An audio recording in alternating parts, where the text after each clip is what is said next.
Well, welcome back. Of course, we've got Dr. John on the line from India, and it's time for Know Thy Nuts, Chester CRC, asking questions based around parts of the body that a lot of the times people try and avoid, Dunk. They're just worried and just don't want to share.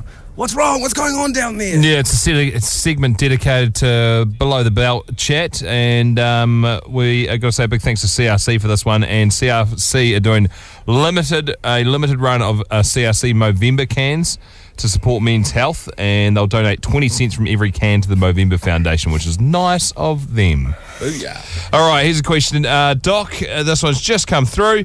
Got a nut question for you. My left nut sometimes disappears completely. Don't know where it goes. Then it decides to come back again, and it will ache for a couple of days. Can be rather uncomfortable. Happens once or twice a year, then it's sweet again with no problems. I had a vasectomy a few years ago. I think it's been happening since then. Any ideas from Steve? Well, Steve... no, it's got nothing to do with having the vasectomy, bro. Vasectomy is basically where they cut the piece of the tube which takes the sperm from your testicle up into your prostate gland, take a segment out of that, stitch it over so the sperm can't swim out and come out the end of your jacksie, mate. No problem at all. So, but basically what's happening is there's a band of muscle which covers the entire testicle called the gubernaculum. And what that does is, in times of fright, it will contract. Yeah, it's called the gubernaculum. Can we just dwell on that? You got it? Is that where I heard the intake. Is that where the word goober comes from? Well, I think it might well be, because it's the gubernaculum. That's what it's called. It's just the slippery stuff around a testicle. Yeah, muscle layer, yeah. Cremasteric muscles is the name. And so basically what happens is that will pull upwards and it drags the testes back up into the inguinal canal, which is the little tunnel that your testes came down on originally when they migrated down while you were in your mother's womb.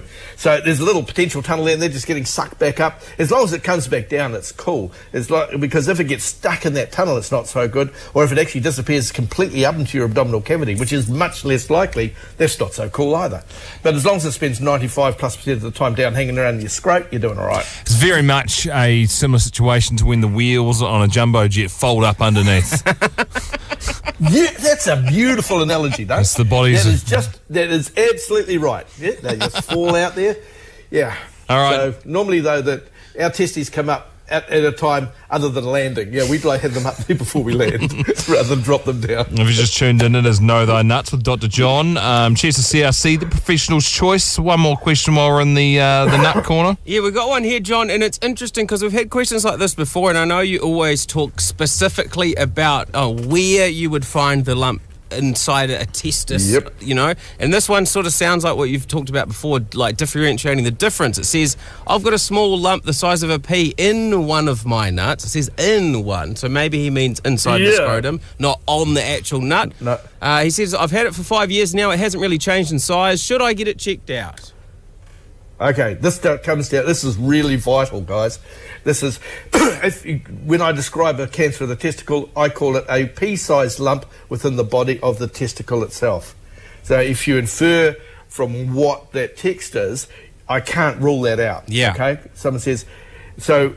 Yes, firstly, you're right, Mike. You got the scrotum, which is a sac that the nut sits in. So that baggy elbow skin that hangs off underneath there, that's your scrotum. The skin's the scrotum. The testicle or the nut sits inside that. You will have inside the scrotum a whole range of things. You've got this nice, smooth, round ball, the testicle, and you've got a whole lot of other things hanging off it. The epididymis and the pampiniform plexus, all these sorts of things hanging around there. What we worry about is anything which distorts the shape or texture of the testicle itself. And the cancer of the testis does feel like a small 3 to 5 millimetre pea-sized lump within the body of the testis itself. Now, for this guy, the one bit of safety is it's been there for 5 years and hasn't grown too big. That makes me think that we may be just missing that it's in the testis. It may actually be in the epididymis, which is the collecting system, the shaggy bag that hangs off the side of the testicle. If it's in that epididymal cyst, safe as houses. If it's in the testis and it's firm, round, 3 to 5 millimetre pea size, get it seen straight away.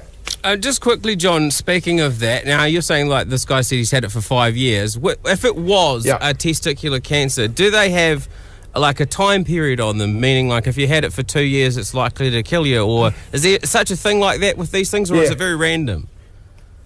Yeah, no, they normally are slow growing, but they just don't stop growing. Okay.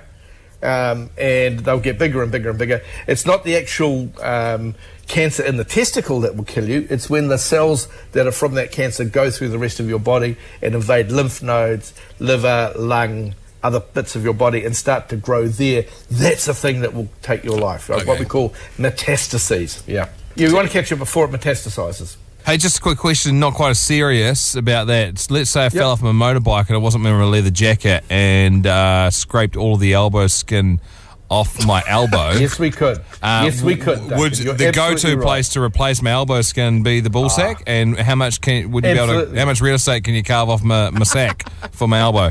Well, quite a good. Yeah, if you have a look at it and look at that elbow skin, it is sort of wrinkly and rough. It looks very much like scrotum. Well, it's the leftover bits, isn't it? That's what they used on the elbow. Yeah, it is. That's where they go down there. Yeah, they just hang it off there. So, as long as you didn't tighten up your nuts too much, we could do a little trim. You can actually look quite, aesthetically more pleasing. Rather than having those things hanging loosely down by your knees.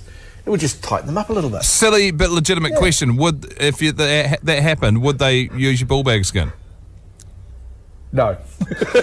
Okay, good to know. I'm glad Dunk's not a surgeon. It's an idea that, look, I've never heard it done, but look, we're always interested in innovative ideas in medicine. I think that'd be a good thing. So then when you're sitting there and you're scratching your elbow, it will give you some really pleasant thoughts, eh? You get away with scratching your goalies. Yeah.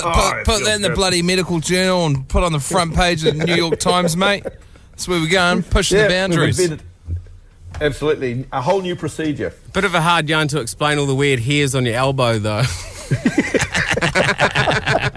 Why are they so long? It would make Dwayne The Rock Johnson's finishing move, the people's elbow, so much better and more lethal, eh?